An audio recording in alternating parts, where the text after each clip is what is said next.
नमस्कार। कार्यक्रम श्रोतासँग सांसदबाट ठाकुर बेलबासेको। कार्यक्रम श्रोतासँग सांसद तपाईले इमेज एफएम 97.9 र इमेज न्यूज एफएम 103.6 सुन्न सक्नुहुन्छ।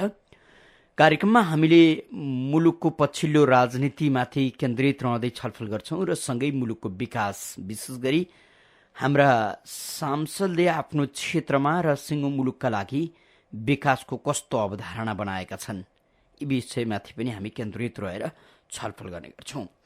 छलफलका लागि आज हामीले खोटाङ क्षेत्र नम्बर 2 का एमाले सांसद विशाल भट्टराईलाई आमन्त्रण गरेका छौं।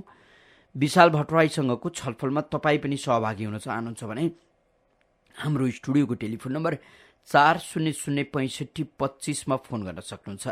सहभागी श्रोता मित्रले छोटो तर्कसंगत एउटा मात्र प्रश्न बुझिने गरी राखिदिनुहोला। आज हामीसँग खोटाङ क्षेत्र नम्बर 2 का एमाले सांसद विशाल भट्टराई आउँदै हुनुहुन्छ। 40065525 मा फोन गरेर सांसद भट्टराईसँगको छलफलमा तपाईँ पनि सहभागी हुन सक्नुहुनेछ। यति बेला भने आजका हाम्रा अतिथि एमाले सांसद विशाल भट्टराई हाम्रो प्रत्यक्ष टेलिफोन सम्पर्कमा आइसक्नु भएको छ। उहाँलाई स्वागत गरौँ। मान्यज्यू, हजुर, यहाँलाई इमेज एफएममा हार्दिक स्वागत छ। हजुर, धन्यवाद। अब विकासको मूल बोकेर आउँदै हुनुहुन्छ भारतबाट, दिल्लीबाट प्रधानमन्त्री, एमाले अध्यक्ष। अब देश कायापलट हुन्छ भनेर हामीले बुझ्यौं भने सही हुन्छ कि गलत हुन्छ? त्यो एकदमै गलत हुन्छ। प्रधानमन्त्री केपी ओलीको भारत भ्रमण त्यो कुनै विकासको मूल फुटाउनका लागि, विकासका योजनाहरू ल्याउनका लागि नभएर पछिल्लो 5 महिनाको अवधिमा नेपाल भारत सम्बन्धमा आएको जुन टकराव थियो, जुन खालको सम्बन्ध एउटा अत्यन्त असमझदारीतर्फ गएको थियो, त्यसलाई समझदारीतर्फ फर्काउने र नेपाल भारत सम्बन्धलाई सुमधुर बनाउने बाहेक उहाँको अर्को। अब नेपाल भारत सम्बन्ध सुमधुर भएपछि नेपालको विकास पो हुने हो कि होइन? हामीले विकासको लागि एउटा सानो सहायक भूमिका, एउटा सानो अंश भारत नेपाल सम्बन्धले कायम गर्न सक्ला, तर त्यो नै नेपालको विकासका लागि सबभन्दा निर्णायक चिज चाहिँ होइन। नेपालको विकासका लागि निर्णायक कुरा भनेको हामीले मुलुकभित्र गर्ने काम, हाम्रा आफ्ना व्यापक रूपमा हाम्रो देशभित्र भएका स्रोत साधनको परिचालन र आम जनतालाई विकासमा सहभागिता गराउने कुरा नै निर्णायक कुरा हो। त्यो अरू छिमेकी मित्र राष्ट्र, अरू राष्ट्रहरूको सामान्य सहयोग मात्रै हुन सक्छ। अब त्यसो भने जस्तो हाम्रै देशभित्रको नेतृत्वले आफ्नो क्षमता प्रदर्शन गरेर विकासका लागि विशेष काम गर्यो भनेर विश्वास दिलाउने आधार त अहिलेसम्म भेटिएन। यसकारण नेताहरू दिल्ली जाँदा, बेजिङ जाँदा अब विकास हुन्छ कि भनेर हामीले सोच्न पर्ने स्थिति आएको हो कि? एउटा दुर्भाग्यपूर्ण कुरा के हो भने नेपाल 2007 सालपछि आधुनिकतातर्फ प्रवेश गर्यो भनेर हामी भन्छौँ।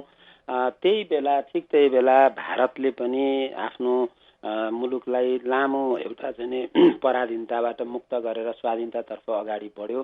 चीन पनि माओ सेतुङको नेतृत्वमा एउटा परिवर्तनमा अघि बढ्यो। तर त्यसभन्दा यता चाहिँ उनीहरूले जुन किसिमको फड्को मारे, हाम्रा छिमेकी 2टा ठुला राष्ट्रहरू, ठुलो जनसङ्ख्या, ठुलो भूगोल भएका राष्ट्रहरू यति धेरै फड्को मारे, परिवर्तनतर्फ अगाडि बढे। तर हामी जहाँको त्यहीँ छौँ। यो हिसाबले हेर्दाखेरि वास्तवमा हाम्रो नेपाल किन विकसित हुन सकेन, यो एउटा व्यापक बहस र छलफलको विषय हुन सक्छ। र साँच्चै भन्नुपर्दाखेरि चाहिँ छिमेकी राष्ट्रहरूको तुलनामा हाम्रो देश प्राकृतिक स्रोत साधनका दृष्टिकोणले अत्यन्तै व्यापक सम्भावना भएको देश हो। तर पनि हामीले विकसित हुन सकेनौँ। एउटा पनि प्रधानमन्त्रीले 5 वर्षको आफ्नो कार्यकाल पुरा गर्न सकेन यो बीचमा हाम्रो मुलुकमा। त्यसकारण हाम्रो राजनीतिमा अस्थिरता, हामी कहाँ रहेको तपाईँको चाहिँ विकासप्रतिको दृष्टिकोणको अभाव, हामी कहाँ रहेको जहिले पनि कुर्सीमा बस्नेहरूले आफ्नो कुर्सी जोगाउनु पर्ने र बाहिर बसेकाहरूले कुर्सीमा फेरि पनि मान्नेज्यू के भयो त? नेताहरूले 2-4वटा घर बनाए, 2-4 ठाउँमा जग्गा जमिन जोडे, 2-4वटा महँगा गाडी पनि खरिद गरे होलान्, छोराछोरीलाई विदेश पठाए होलान्। अब एनजिओ आइएनजिओ चलेकै छन्, विकास भने यही त हो भनेर चित्त बुझाउँदा पनि त हुन्छ नि। अब यो तपाईँले अहिले भन्नुभएका कुराहरू पनि भएका छन्, त्यो प्रशस्त मात्रामा बाहिर आएको छ, त्यसको मैले बचाउ गर्दिनँ। तर त्यो गर्ने कुरामा नेताहरू मात्रै लागेका छन् भन्ने कुरा चाहिँ होइन। त्यसभित्र चाहिँ तपाईँको अरू पनि मान्छेहरू छन्, अरू नागरिक पनि होलान्, तर त्यसमा अलिकति बढी आँखी भएका नेताहरू छन्, किनभने नेताहरूप्रति सबैको ध्यान छ। र फेरि देश विकास यस्तो होइन त मान्नेज्यू, अरू सर्वसाधारण नागरिकले म देशलाई सिङ्गापुर बनाउँछु, म देशलाई के बनाउँछु भनेर भन्दा पनि भन्दैनन्। आफ्नो जिन्दगीमा पैसा कमाए पनि नकमाए पनि चासोको विषय भएन नि त। तपाईँहरू त देशलाई यसो गर्छु र उसो गर्छु भन्ने, देशलाई अझ खाडलमा पुऱ्याएर आफूले मात्रै यसो र उसो गर्ने गरे भएर पो तपाईँहरूको कुरा आयो होला। त्यही त। अब एउटा कुरो के भने आत्मगत शक्तिको विश्लेषण नगरिकन बाँडिएका आश्वासनहरू वास्तवमा फिक्का हुन्छन् भन्ने कुरा समयक्रममा हिजो देखियो।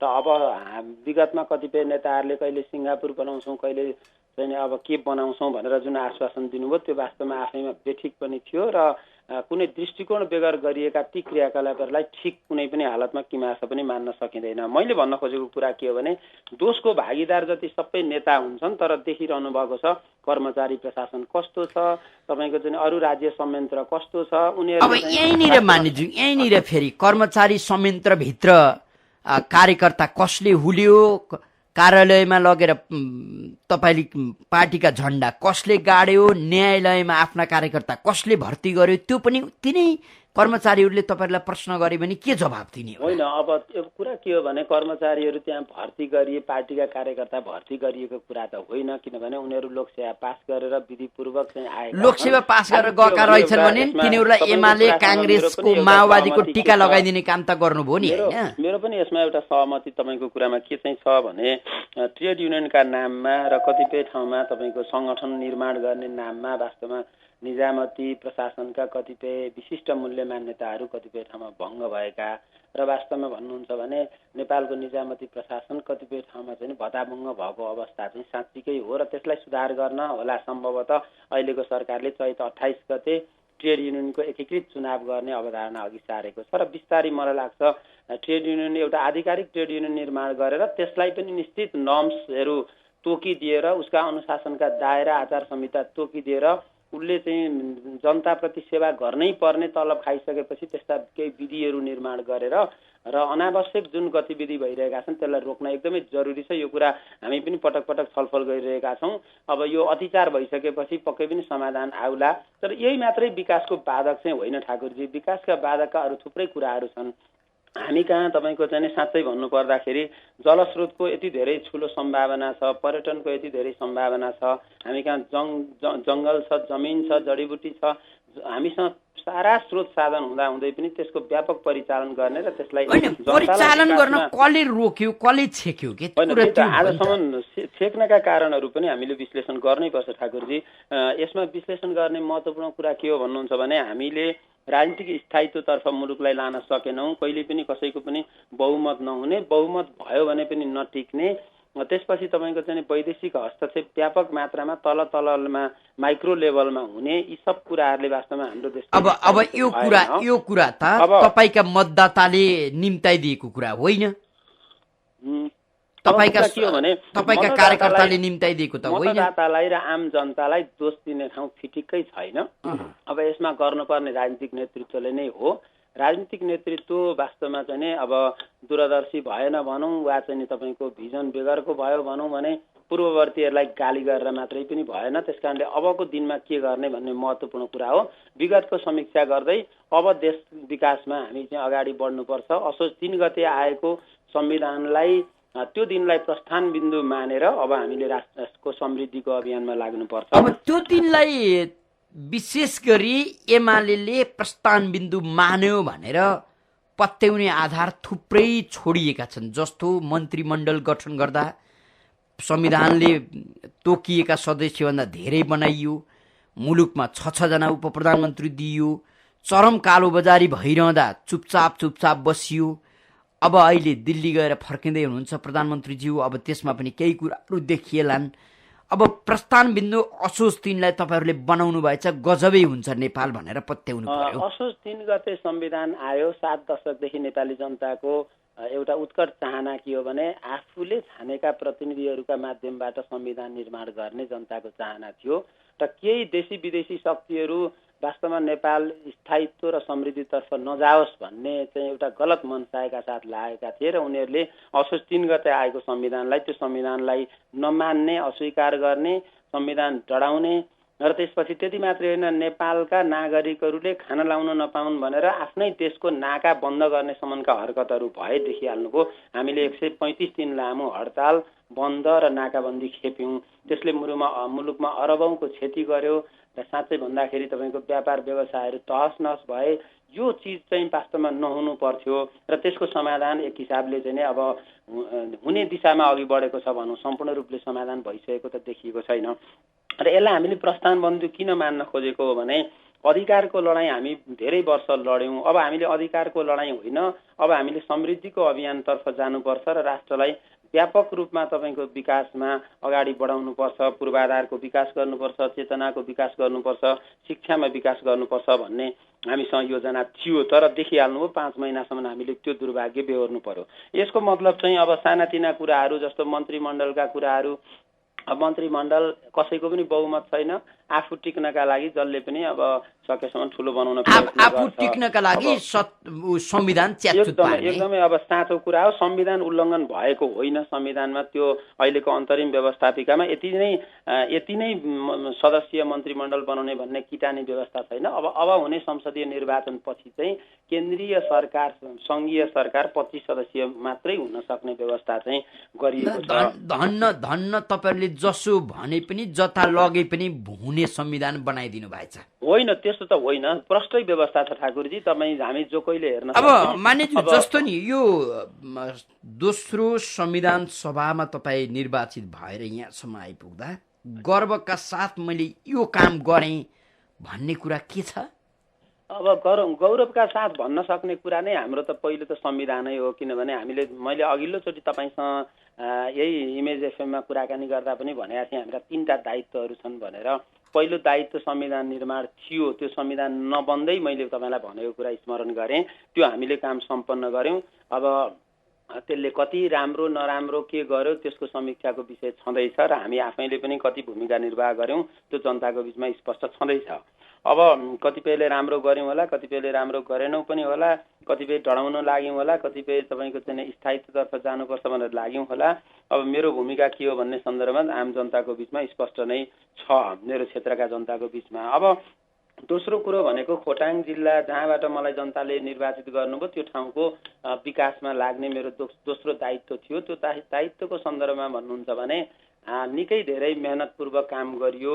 14 वर्षदेखि थापिरहेको सुनकोशीको पुल चाहिँ यही बीचमा सम्पन्न गरेर उद्घाटन गर्ने काम भयो र सँगसँगै तपाईँको चाहिँ अहिले हाम्रो निर्वाचन क्षेत्र खोटाङ जिल्लाको 2 नम्बर क्षेत्रको क्षेत्रमा चाहिँ हामीले त्यसबेला चाहिँ जनताका बीचमा विकासका केही योजनाहरू प्रस्तुत गरेका थियौँ घोषणापत्र मार्फत। त्यो घोषणापत्रलाई कार्यान्वयन गर्ने कुरामा, त्यसलाई झोलामा बोकेर त्यसलाई कार्यान्वयन गर्ने कुरामा अहोरात्र हामी लागेका छौँ। मैले भनेको थिएँ जनताका बीचमा कि थामखर्क विमानस्थल जो वास्तवमा कच्ची छ र विभिन्न कारणले एयरपोर्ट जानुपर्ने फर्किनुपर्ने बाध्यता थियो, त्यसलाई पिच गर्ने कार्यक्रममा चाहिँ नेपाल सरकारले पारेको छ। अहिले त्यो टेन्डर भइसकेको छ।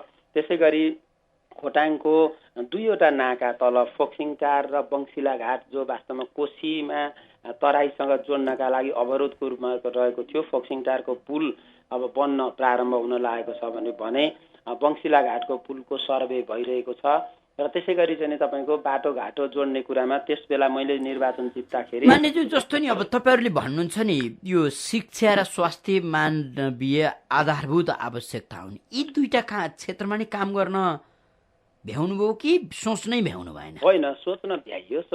त्यसमा हाम्रो मूल ध्यान के थियो भने तपाईँको शिक्षाको क्षेत्रमा चाहिँ तपाईँको हामीले अब सङ्ख्याका हिसाबले शिक्षामा चाहिँ व्यापक रूपमा शैक्षिक संस्थाहरू खुलेका छन् तर विद्यार्थी सङ्ख्याहरू घट्दै गएर केही समस्याहरू उत्पन्न भए। विद्यार्थी सङ्ख्या घट्नुको मूलभूत कारण भनेको चाहिँ अब एक परिवार नियोजनको कारणले कम बच्चा जन्माउने एउटा अभियान भएको कारणले पनि विद्यालयहरू बन्द हुने अवस्था कम हुने अवस्था उत्पन्न भयो। बोर्डिङमा जाने पनि एउटा अभियान त्यो चल्यो। व्यापक स्कुल खोलिए भनेको चाहिँ त्यो सामुदायिक स्कुल खोलिए, सामुदायिक स्कुलहरू पनि खोलिए, निजी पनि कतिपय ठाउँमा खोलिए। निजी त अब पैसा असुल्नका लागि काङ्ग्रेस एमाले माओवादीका कार्यकर्ताले खोले होलान्, कुनै व्यापारीले खोले होलान्।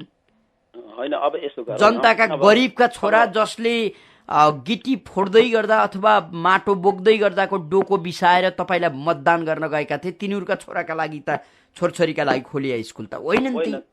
होइन, सबैका लागि नै खोलियो जसले तपाईँको चाहिँ पढाउने क्षमता राख्छन्, जससँग पैसा छ। उनीहरूले चाहिँ तपाईँको हो नि, अहिले हुँदै आएको पनि त्यही नै हो। तपाईँले भनेको कुरामा कुनै असहमति राख्ने ठाउँ छैन।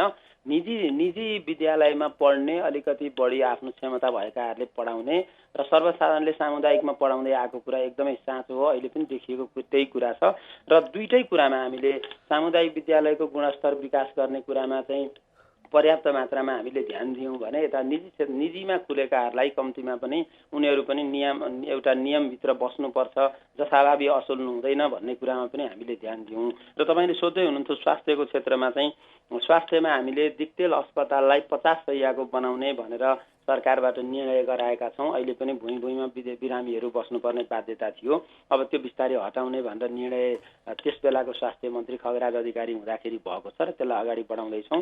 र गाउँ गाउँमा स्वास्थ्य चौकीमा जुन एउटा म्यान पावरको अभाव, अब त्यो चाहिँ तपाईँको यो कार्यकाल समाप्त होला, त्यसपछि मैले गर्छु भने चाहिँ गर्न पाइएन भन्ने त होइन?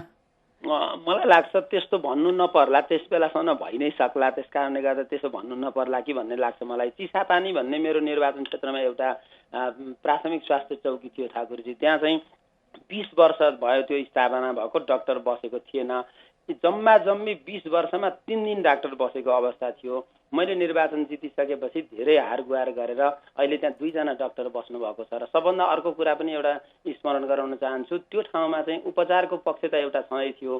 भवितव्यमा परेको कुनै त्यस्तो लास पर्यो, ज्यान गयो कसैको भने कुहिएको लास बोकेर गाईघाट वा चाहिँ दिक्तेल जानुपर्ने बाध्यता थियो। अहिले त्यहीँ मैले निर्वाचन क्षेत्रको रकम लगाएर पोस्टमार्टम घर बनाएर पोस्टमार्टम सुरुवात भएको छ। त्यस कारणले गर्दा त्यो क्षेत्रका जनताले एक हदसम्म राहत पाएको मैले चाहिँ महसुस गरेँ। हजुर, हामीसँग कोही श्रोता हुनुहुन्छ टेलिफोन सम्पर्कमा, उहाँलाई स्वागत गरौँ। को बोल्दै हुनुहुन्छ? हेलो, नमस्कार अतिथिज्यू।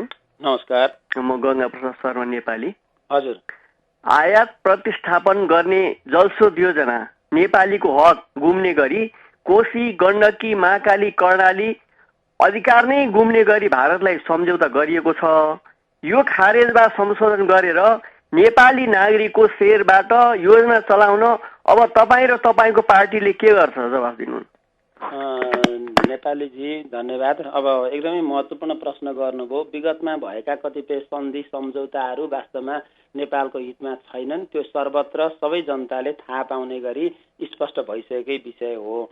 अब हामी कहाँ भएको अपार जलस्रोतलाई हामीले राष्ट्रले चाहिँ वास्तवमा ध्यान दिएर त्यसलाई चाहिँ हामीले ऊर्जा उत्पादनमा राम्रोसँग लाग्न नसकेको कुरा पनि साँचो हो। 105 वर्ष अगाडि हाम्रो फर्पिङको जलविद्युत आयोजना सम्पन्न भएको रहेछ। 105 वर्षमा जम्मा हामीले उत्पादन गरेको 335 मेगावाट बिजुली रहेछ यो सिजनमा। यस्तो दुर्भाग्यपूर्ण अवस्था हामीले अहिलेसम्म मुलुकमा खेप्यौँ। त्यसकारण अब विगतमा भएका कतिपय सन्धि सम्झौता गलत छन् भने तिनलाई चाहिँ खारेज गर्नुपर्छ। तपाईँको कुरा सहमत छु म। र व्यापक जनताको पुँजीलाई परिचालन गरेर सम्भावना भएका ठाउँमा ऊर्जा उत्पादनको क्षेत्रमा नेपाल सरकार लाग्नुपर्छ र त्यो चाहिँ लाग्न सक्छ भन्ने पनि उदाहरण देखियो माथिल्लो तामाकोसीले। नेपालले आफ्नै लगानीमा यत्रो ठुलो योजना गर्न सक्छ भन्ने मान्छेहरूलाई विश्वास थिएन, थुप्रै लगानीकर्ताहरूमा पनि विश्वास थिएन। तर पनि त्यो सम्पन्न हुने चरणमा काम भइरहेको छ भनेपछि हामी गर्न नसक्ने कुरा होइन रहेछ। हामीले गर्न सक्छौँ। जनताको पुँजीलाई परिचालन गरेर पनि, हामी सरकारको पुँजी परिचालन गरेर पनि व्यापक मात्रामा हाम्रो जुन जल स्रोत छ त्यो स्रोतको उपयोग गर्दै ऊर्जा उत्पादनमा ध्यान दिन सक्यौँ भने वास्तवमा हाम्रो राष्ट्रको समृद्धि त्यहीँबाट सम्भव छ जस्तो मलाई पनि लाग्छ। र नेपाल सरकारले केही योजना पनि अघि सारेको तपाईँ हामी सबैले सुन्यौँ। भर्खरै पनि ऊर्जा मन्त्रालयले त्यसको कार्ययोजना प्रस्तुत गरेको छ। त्यस कारणले गर्दा केही प्रगति होला भन्ने आशा गरौँ गङ्गाजी। अच्छा, फेरि पनि अर्का कोही श्रोता हुनुहुन्छ, को बोल्दै हुनुहुन्छ? कोही श्रोता मित्र टेलिफोन सम्पर्कमा हुनुहुन्छ 4006525 मा फोन गर्न सक्नुहुन्छ तपाईँले। हामीले आज एमाले सांसद विशाल भट्टराईसँग छलफल गरिराखेका छौँ। 4006525 मा सम्पर्क गर्नुहुने श्रोता मित्रले छोटो तर्कसंगत एउटा मात्र प्रश्न राखिदिनु होला। टेलिफोन सम्पर्कमा कोही श्रोता आइसक्नु भएको छ, उहाँलाई स्वागत गरौँ। को बोल्दै हुनुहुन्छ? भालाज्यूबाट ध्रुव केसीको। नमस्कार हजुर। भन्नुहोस् न। नमस्कार। प्रष्ट व्यवस्था बनाउनेले नै विधि विधानको उल्लङ्घन गर्ने परिपाटीलाई के भन्ने? हामी नागरिकले कसरी बुझ्ने? हामी नागरिकलाई कसरी बुझाउँदै हुनुहुन्छ? बुझाउनुहोस् र। हजुर, जवाफ दिनु होला। केसीजी धन्यवाद। अलिकति प्रश्न त्यति प्रश्न मैले बुझिनँ, तर पनि उहाँले चाहिँ विधि मिच्ने परम्परालाई कसरी अन्त्य गर्ने, अब यो अन्त्य हुन्छ भन्ने कुरालाई कसरी तपाईँले बुझाउनुहुन्छ? विधि मिच्ने परम्पराकै कुरा उहाँले उठाउनु भयो जस्तो लाग्छ मलाई। अब खास उहाँले तोकेर यो विधि मिचियो भनेर भन्नुभएको छैन। आम रूपमा विधिहरू कहिलेकाहीँ मिचिने गरेका कुरालाई उहाँले गर्नुभयो होला। विगतमा त्यस्ता केही भयो होला नि, तर मलाई लाग्छ अब संविधानले स्पष्ट व्यवस्था गरेको छ। अब विधि मिच्ने दिन गए अख्तियार छ, अरू नियामक निकायहरू छन्, तपाईँको चाहिँ अदालत छ। त्यस कारणले गर्दाखेरि अबका दिनमा विधि मिच्नेहरूलाई हामीले कठघरामा उभ्याउनुपर्छ, कारवाही गर्नुपर्छ। चाहे त्यो प्रधानमन्त्री होस्, चाहे राष्ट्रपति होस्, चाहे सभासद होस्, चाहे जनता होस्, कसैलाई पनि विधि मिच्न दिनु हुँदैन। यस कुरामा चाहिँ हामी सचेत छौँ। अब केसीजीले सायद हामीसँग फेरि अर्का कोही श्रोता मित्र हुनुहुन्छ। को बोल्दै हुनुहुन्छ, कहाँबाट? हेलो, नमस्कार हजुर। बिपी ढकाल बनस्थलीबाट। हजुर नमस्कार। अतिथिज्यू नमस्कार। नमस्कार। अब तपाईँले विधि काम मिच्यो भने 22 जनाको ठाउँमा 46 जना प्रधानमन्त्रीले भर्खरै विधि मिच्नु हो र अहिले पनि नागा खुले पनि सामान पाइराखेका छैन। तेल ग्यासहरू जहाँसम्म सुन्न आउँछ तपाईँको जबसम्म तस्करीको हातमा भएको सामान नसिद्धिएसम्म खोल्दैन। तपाईँका पार्टीका भातृ सङ्गठनहरू पूर्ण रूपमा एकमुर मूल्य वृद्धि हुँदा टायर बाल्ने भातृ सङ्गठनहरू अहिले तस्करमा लागेका छन्। यो प्रष्ट भइसकेको छ। तपाईँहरूको पार्टीलाई कति आयो चन्दा प्रष्ट पारिदिनु होला। एकदमै तपाईँको प्रश्न चाहिँ गलत छ। अब तपाईँको प्रश्नलाई मैले चाहिँ कसरी बुझेँ भने कार्यकर्ताहरू तस्करीमा लागे भनेर जुन भन्नुभयो त्यो चाहिँ एकदमै गलत कुरा हो। यो बिचमा हामी कहाँ भारतले लगाएको जुन नाकाबन्दी भयो, यो नाकाबन्दीका कारणले व्यक्तिले इन्धनहरू लगायतका उपभोग्य सामग्रीहरू सीमा नाकाबाट नेपाल भित्र्यायो भने त्यसलाई सरकारले छुट दियो। किनभने सरकारी निकायबाट ल्याउन नसकेपछि व्यक्तिले ल्याउँछ, अलिअलि सानातिना ड्रमसम्म ल्याउँछ भने पनि ल्याओस् भनेर छोडिदियो र बढी मूल्यमा बेचेको कुरालाई पनि छोडिदियो। किनभने हामीलाई चाहिँ राष्ट्रको एउटा ठुलो सङ्कट उत्पन्न भएको बेला अलिअलि पैसा बढीमा बेच्छन् भने पनि बेचुन् भन्ने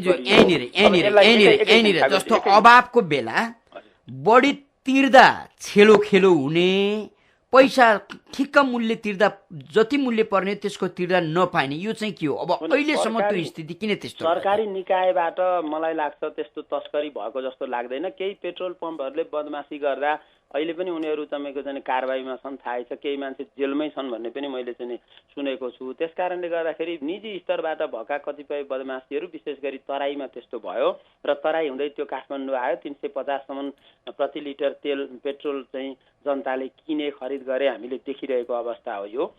यो विशिष्ट एउटा समस्याको बेलालाई चित्रण गरेर यसलाई विकृतिको रूपमा विसङ्गतिको रूपमा चाहिँ व्याख्या विश्लेषण गर्नु गलत हुन्छ जस्तो लाग्छ मलाई। अब त्यो लगभग नियन्त्रणको अवस्थामा आइसकेको छ र मलाई लाग्छ केही हप्ताभित्र अब 135 दिन लामो नाकाबन्दी समाधान गर्न केही समय लाग्छ नै। अब त्यो व्यवस्थित पक्कै पनि हुन्छ र एकदमै स्पष्ट गर्न चाहन्छु, नेकपा एमालेको कुनै पनि एउटा कार्यकर्ता तपाईँको चाहिँ यो तस्करीमा लागेको कुरा भन्ने कुरा चाहिँ एकदमै गलत हो र पार्टीलाई चन्दा आएको कुरा भन्ने पनि यो एकदमै गलत हो। उहाँले जुन किसिमको कुरा गर्नुभयो त्यो चाहिँ आशंका उहाँलाई लाग्यो होला अहिलेको अवस्था हेर्दाखेरि, तर त्यो आशंका मात्रै हो, त्यो पुष्टाइ भएको कुरा।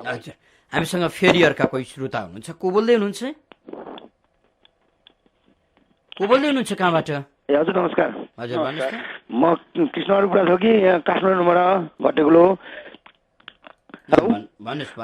मनमोहन अधिकारीको 9 महिनाको कार्यकालको शासनमा जनताको माझमा राम्रो छाप थियो। अहिले केपी ओलीले त्यो अवस्थालाई कायम राख्न सक्लान्?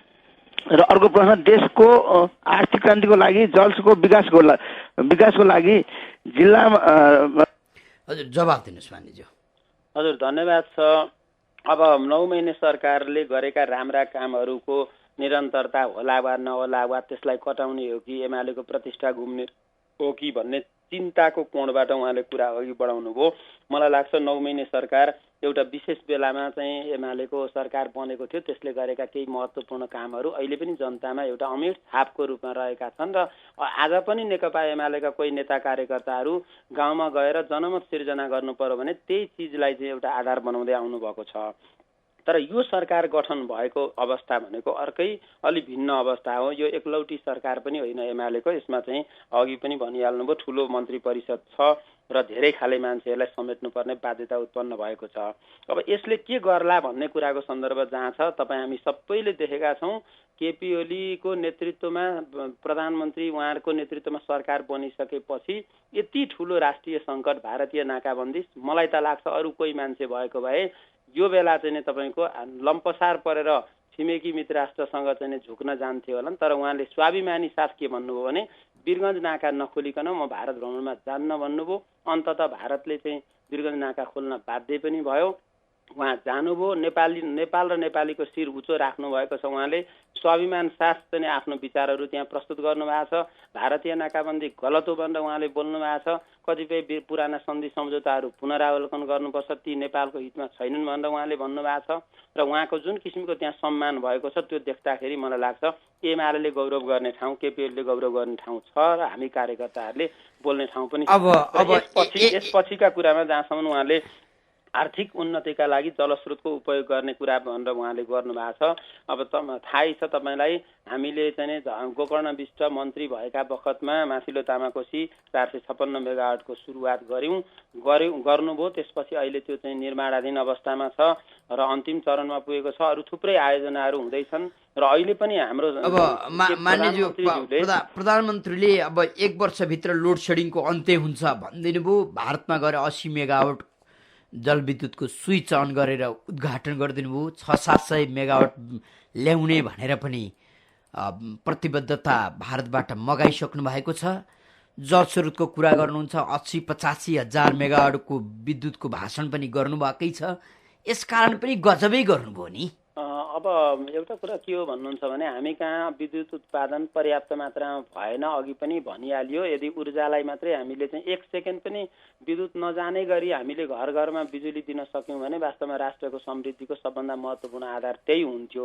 र भारतसँगको सम्झौताको सन्दर्भ जहाँसम्म छ त्यो सम्झौता चाहिँ हामी कहाँ सङ्कटको बेला चाहिँ ल्याउनका लागि हो र हामीले थुप्रै मात्रामा उत्पादन गर्न सक्यौँ भने त्यो त्यही लाइनबाट हामीले उता बेच्न पनि पछाडि सक्छौँ। त्यो अन्तर्देशीय प्रसारण लाइन हो। त्यसकारण अब यसलाई 80 मेगावाट ल्याउन सम्झौता गर्नुभयो भनेर यसमा नकारात्मक हुनुपर्ने जरुरी छैन। हामीले ठिकै मूल्य गजबै हुने हो नि। तपाईँको चाहिँ अब भारतको बिहारलाई अँध्यारो बनाएर भारतले नेपाललाई उज्यालो बनाउन खोजेको छ। यो त हाम्रा प्रधानमन्त्रीज्यूको ठुलो क्षमता पनि हो। यसकारणले पनि सकारात्मकै हुनुपर्छ। उसले हामीलाई बेच्न खोजेको हो, हामीले पनि उत्पादन गर्न सकेको भए उसैलाई बेच्थ्यौँ होला। तर हामीले उताबाट ल्याएपछि हामीले उत्पादन किन गर्नु पर्यो र? त्यो पनि हो नि। होइन, त्यो पर्छ, हामीले उत्पादन गर्नुपर्छ, बेच्नु पनि। 2017 सम्ममा 600-700 मेगावाट विद्युत आयो भने त नेपाललाई लगभग पुग्ने स्थिति हुन्छ केही वर्षलाई। त्यसपछि केही वर्षसम्म शरीर कनाएर बसे भइगयो। यसो सम्झौता ठुला नदीका सम्झौताहरू गरेर उतै नदी बेच्दै पनि भइगयो। अब त्यस्तो हुँदैन ठाकुरजी, किनभने अब देश चाहिँ संविधान आइसकेपछि अब स्थायित्वतर्फ जान्छ। जनताले पनि एउटा कुरा के अनुभूति गरिसक्नु भएको छ भने अब हामीले स्थिर सरकार बनाउनु पर्छ र कसैको टेको बुणो नभइकन एउटा चाहिँ सरकार बन्न सक्ने अवस्था उत्पन्न भयो भने देशले विकासको फड्को मार्छ भनेर भन्नुभएको छ। र यी सबै कुराको समग्रतामा कुरा के हो भन्नुहुन्छ भने वास्तवमा नेता अब कस्तो चिज हो भन्नुहुन्छ भने अब हामी कहाँ चाहिँ अब पैसा भएन भने बरु विदेशबाट माग्न मिल्छ, यी बिजुली पनि ल्याउन मिल्दो रहेछ, खाद्यान्न ल्याउन मिल्दो रहेछ, हतियार भएन भने ल्याउन मिल्दो रहेछ। तर नेता ल्याउन मिल्दैन ठाकुरजी। नेता हामीसँग जो छन् तिनलाई नै आलोचना, विरोध, हारे हात जे लगाए पनि यिनीहरूलाई नै हामीले चाहिँ काम राम्रो गर्नका लागि उत्प्रेरित गर्नुको विकल्प छैन। अहिले हामीले चाहेर पनि कोही नेता तत्काल परिवर्तन गर्न सक्ने अवस्था पनि छैन। न काङ्ग्रेसमा तपाईँको देउबा रामचन्द्र बाहेक अर्कोलाई कसैले तत्काल ल्याउन सक्छ, न एमालेमा ल्याउन सक्ने अवस्था छ, न माओवादीमा सम्भावना छ। भनेपछि अब हामीले सधैँ गाली मात्रै गरेर के गर्ने त? अन्तबाट विदेशबाट ल्याउन पनि मिलेन, भएकाहरू काम लाग्दैन मात्रै भनेर भएन। त्यस कारणले आलोचना पनि गर्ने, विरोध पनि गर्ने, भेट्दाखेरि सुझावहरू पनि दिने तर उहाँहरूलाई माया पनि गर्ने, यो दुईटै काम तर अझ नगरिकन सम्भव त्यतिले मात्रै पुग्दैन होला मानिज्यू। अब हामीले त बरु हाम्रा नेताहरूको मूर्ति नै बनाएर पूजै गर्ने है क्या। कर्णालीतिर एसएलसी आउनुभन्दा 1 महिना अगाडि पुस्तक पुगेछन्, गजबै गरे नि त हाम्रा नेताले। यो त हरेक वर्ष यस्तै हुन्छ, एसएलसी आउन 1 महिना अगाडि 9-10 का पुस्तक कर्णालीका विद्यार्थीका हातमा पुगे। अब यो यस्तो राम्रो काम गर्ने नेताहरूको सानो सानो शालिग मूर्ति बनाउने र घरको त्यो कृष्ण महादेवलाई अलि पर हटाएर हाम्रा नेताहरूलाई पूजा गर्ने होइन, यो गजबै हो। अब गत वर्ष संसदमा पनि पाठ्य पुस्तक चाहिँ समयमै पुर्याउने बारेमा एकदमै व्यवस्थित रूपमा गगन थापाको प्रस्तावमा हामीले छलफल गरेका थियौँ। त्यो बेलाको मन्त्रीले वचनबद्धता व्यक्त गर्नुभएको थियो। अब अहिले पनि त्यो कर्णालीमा पुस्तक ढिलो पुग्यो भन्ने समाचार आइरहेको छ। हिजो मात्रै पुगेछन्, कस्तो राम्रो भने। अब एसएलसी आउने 1-1.5 महिना पनि बाँकी छैन, पुस्तक पुगे। अब विद्यार्थीले गजब पढ्छन् र एसएलसी पास गर्छन्। होइन ठाकुरजी, तपाईँले भन्नुभएको कुरा एकदमै ठिक हो। यो प्रवृत्ति हुनु हुँदैन, तर यसमा खालि राजनीतिक नेतृत्व मात्रै यसमा जिम्मेवार छ भन्ने कुरा चाहिँ होइन। किनभने हामीले तपाईँको चाहिँ जनक शिक्षा सामग्री केन्द्र किन राखेको हो, शिक्षा मन्त्रालय किन चाहिएको हो, शिक्षा मन्त्रालयमा राजनीतिक दलको मान्छे जाने होइन, मन्त्री बनेर मन्त्रालयमा आफ्नो मातहतका कर्मचारीले काम गर्दैनन् भने किन कारबाही गर्न नसकेको? त्यही त। यदि सुन्नु न, एउटा कुरा के हो भने मन्त्री त फेरिरहन्छन्। अस्तिसम्म चित्रलेखा हुनुहुन्थ्यो, त्यसपछि गिरिराजमणि पोखरेल हुनुभयो, मन्त्री फेरिरहन्छन्। के त्यहाँको स्थायी सरकार भनेर हामीले चाहिँ भन्दै आएको हाम्रो चाहिँ ब्युरोक्रेसीको चाहिँ त्यसमा कुनै दायित्व छैन त भन्दा हुनु पर्यो नि। के हेरेर उहाँहरू बसिरहनु भएको छ? किनभने संसदमा त्यत्रो छलफल भयो, संसदीय समितिले आदेश दियो, संसदले आदेश दियो, त्यसपछि चाहिँ कर्मचारीहरू चाहिँ सबै दोष जति नेताहरूको मात्रै हुन्छ भन्ने कुरा साँचो हो र ठाकुरजी? होइन नि, उहाँहरूले पनि त्यो दायित्व निर्वाह गर्नु पर्यो नि। त्यस कारणले गर्दाखेरि यो चाहिँ एउटा दुःखद प्रसङ्ग हो। पाठ्य पुस्तक बेलामा पुग्नुपर्छ, तर यसमा चाहिँ अब कर्मचारी प्रशासन पनि एउटा ठिक ठाउँमा उभिनुपर्छ जस्तो मलाई लाग्छ। हामीसँग फेरि अर्का कोही श्रोता हुनुहुन्छ, को बोल्दै हुनुहुन्छ? हजुर नमस्कार। हजुर भन्नुहोस् न। म चितवनदेखि एनपी अधिकारी। हजुर सांसदजी नमस्कार। हजुर नमस्कार। अघि यो विद्युतको विषयमा बडो गर्वका साथमा धेरै कुराहरू पनि भए, ठाकुरजीले पनि भन्दै हुनुहुन्थ्यो। त्यसमा एउटा हामीले ख्याल गर्नुपर्ने कुरा के छ भने नेपाललाई लोड सेडिङ मुक्त बनाउनको लागि अहिले भारतसँग 80 मेगावाट उहाँ स्विच अन गर्दा यहाँ बत्ती बल्ने जुन परिपाटी बन्यो, अब 1 वर्षभित्रमा 500-700 मेगावाट अझै विद्युत उताबाट आएर हामी नेपाली जनतालाई उज्यालो दिने खोज्दै हुनुहुन्छ। त्यो उज्यालो दिने सवालको विषय त राम्रो होला। भोलि फेरि भारतको चित्त बुझेन भने पेट्रोल र अहिले ग्यास बन्द गरिदिए जस्तो उहाँ स्विच अफ गरिदिनु भयो भने अनि सबै नेपाली जनता अँध्यारोमा बस्नुपर्छ। त्यसैले म एउटा साधारण नेपाली जनता भएको नाताले के भन्न चाहन्छु भने बरु हामी अहिले 14 घण्टा लोड सेडिङ खेप्न तयार छौँ, तर भारतबाट होइन नेपालमै विद्युत उत्पादन गरेर हामीलाई उज्यालो दिने कोसिस किन नगर्ने? एकदमै सही कुरा भन्नुभयो अधिकारीजी। वास्तवमा भारतले बेला बेलामा दुःख दिएको देख्दाखेरि हामीले कुनै पनि बेला भारतले स्विच अफ नगर्ला भन्न सक्ने आधार चाहिँ छैन बिल्कुलै। तर एउटा आशा के गरौँ भने हाम्रो छिमेकी फेर्न सकिँदो रहेछ अधिकारीजी। तपाईँको घरको नजिकको छिमेकीलाई फेर्न सकिन्छ, बरु कहिलेकाहीँ तपाईँलाई त्यहाँ चित्त बुझेन भने अर्को ठाउँमा जान सकिन्छ, विशाल भट्टराई अर्को ठाउँमा घर सारेर जान सक्ला, तर हामीले छिमेकी फेर्न सक्दैनौँ। त्यस कारणले गर्दाखेरि भारतसँग विश्वासको वातावरण बनाउने भन्दा अरू उपाय छैन। यसको मतलब हामी उनीहरू अब छिमेकी फेर्न पनि नसकिने, चाकरी चाप्लुसी फेर्न पनि नसकिने। चाकरी चाप्लुसी फेरियो, केपी ओली आइसकेपछि म गौरव साथ भन्न सक्छु चाकरी चाप्लुसी बिल्कुलै फेरिएको छ। एउटा शब्दमा पनि मान्यज्यू अब अलि तितो कुरा हुन्छ। केपी ओलीज्यूको त्यो राष्ट्रवादको सम्पूर्ण शिर त्यही 80 मेगावाटको स्विच अन गर्दाखेरि घोप्टिसकेको छ मान्यज्यू। मुलुकमा पानी बगेर यसै सिधै उच्चै भारततिर गइराखेको छ। मुलुकमा एउटा जलविद्युत परियोजना सम्पन्न हुन सक्दैन। अब मुलुकलाई उज्यालो पार्नका लागि जुन देशसँग पैठो जोरी खेलिएको थियो त्यही देशसँग गएर अन्जुली माग्ने प्रधानमन्त्रीको राष्ट्रियता त्यही स्विच अन गर्दा घोप्टिएको टाउकोसँगै घोप्टिएन भने अर्को ठाउँबाट त ल्याउन सक्ने सम्भावनै छैन ठाकुरजी। अहिले हामीले देखिहाल्यौँ तपाईँ त्यो अहिले भारतको मुख्य लडाई नेपालको पानीसँग छ, त हामीसँग त्यो स्रोत छ, हामी उत्पादन नगर्ने उतैबाट किनेर हामी उज्यालिन्छौँ भन्ने अनि होइन। हामीले उत्पादन अहिलेसम्म गर्न सकिएन, साँचो कुरा हो, कम भयो। यो स्पिड अब बढाउनुपर्छ र जुन बेलासम्म हामीले उत्पादन गर्न सकेर बिजुली बाल्न सक्दैन त्यो बेलासम्म चाहिँ जहाँबाट सम्भव छ त्यहाँबाट किन्नु भन्दा अर्को विकल्प पनि छैन। र एउटा ठाकुरजी के हो भने राष्ट्रियता भन्दा पनि व्यवहारिक राष्ट्रियता चाहियो। थोरै सुनिदिनु होला, एउटा कुरो के हो भने भारतले वास्तवमा हामी कहाँ लगाएको नाकाबन्दी केपी ओलीकै अडानका कारणले ऊ पछाडि फर्किन बाध्य भएर मैले गलत गरेँ भन्ने ठाउँमा चाहिँ ऊ पुगेर ठहर गरेर उस आफैले चाहिँ तपाईँको नाकाबन्दी खोल्यो। अब यी कुराहरूको पनि हामीले चाहिँ तपाईँको प्रशंसा गरेनौँ। यसमा पनि उल्टो खेद्ने हो भने मैले अघि भनिहालेँ, ठिक छ, उल्टो नखेदौँ। केपी ओलीज्यूलाई अहिलेसम्म कसैले नलाइदिएको पुष्पकमल दाहालले नलगाएको मालाको कति किलोको लगाउनु भएको थियो, सोधखोज गरेर त्यो किलो माला लगाइदिउँला। त्यसो भने अब भनिदिनुहोस्, मधेसमा तराईमा अब तपाईँहरूले जारी गरेको संविधान जल्छ कि जल्दैन? अब मधेसमा संविधान पहिल्यै जल्नु हुँदैन थियो। उहाँहरूले जुन आधार जुन तर्क अब जल्छ कि जल्दैन? होइन, अब जल्नु हुँदैन। जल्यो भने के गर्नुहुन्छ? जल्यो भने के? संविधान राज्यले तपाईँको त्यसलाई त्यही ढङ्गले ट्रिट गर्छ। संविधान जलाउनु भनेको त अपराध हो नि, होइन? देश जलाउनु हो नि। अपराधीलाई के गर्नुहुन्छ? संविधान जलाउने कुरा पनि अपराध हो र तपाईँको चाहिँ के हो भने जनताले केही अधिकार पाएनन् भनेर जुन किसिमले उहाँहरूले चाहिँ चित्रण गर्नुभएको छ मधेसमा, त्यो कुरो वास्तवमा भण्डाफोर भइसकेको छ। उहाँहरूले नागरिकता कसैले पाउँदैनन् भनेर व्यापक रूपमा चाहिँ प्रचार गर्नुभयो। यही बीचको अवधिमा 4 महिनामा 1075 जनाले तराईमा अंगीकृत नागरिकता प्राप्त गरे।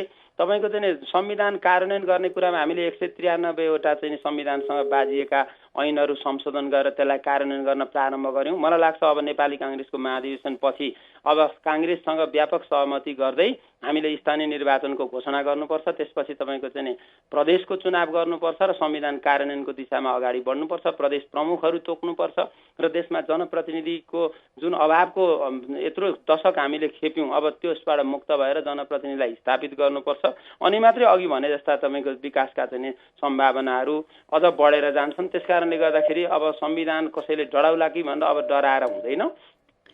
जलाउनेलाई के गर्छ राज्यले? के कारबाही गर्नुपर्छ? म त भन्छु के भने पहिल्यै हामीले कारबाही गर्नुपर्छ। देशभित्र बसेर देश टुक्र्याउँछौँ भन्नेहरूलाई पनि हामीले छुट दिउँ। नेपालको नागरिकता गोजीमा बोकेर नेपाल राष्ट्र चाहिँ अलगै हो, मधेस अलगै राष्ट्र हो भनेर भनिनेहरूलाई पनि हामीले छुट दिने काम गर्यौँ। अब कुनै पनि हालतमा राष्ट्रले त्यस्ता तत्त्वहरूलाई छुट दिनु हुँदैन।